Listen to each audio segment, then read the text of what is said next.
Now, we've spread 2 bags of Flowpoint here, maybe 15-20 minutes ago, and it's just starting to get to that point now. If I just touch it, I can just feel that it's gone off.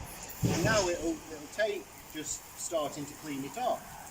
So you don't need the check wash or anything. And it says on the bag, copious amounts of water, and you know, that's what it needs. So you can just flood it now with water. Obviously it's still nice and loose on the top.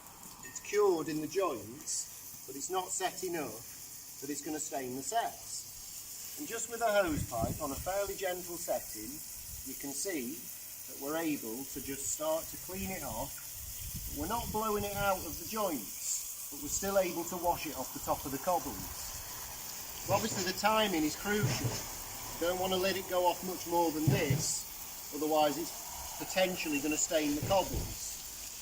But equally, you don't want to brush it off before or hose it off before, because then you might blow it out of the joints. So then we just start with the hose pipe, and like gently, as the seconds and the minutes go by, I can just increase the pressure slightly. And you can see that you end up with a nice clean finish.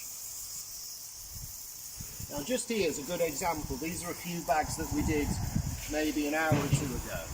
You just get this little bit of residue, it's just washed off the top. So that's just a sort of sandy diluted product, that's not staining anything, and we'll just sweep that up and clean it up later. With these 2 bags, we just go around with the hose pipe, just adding lots and lots of water. Just have to be patient, and we'll just clean off. We'll just clean off, and you can see there that it can tolerate quite a bit of pressure.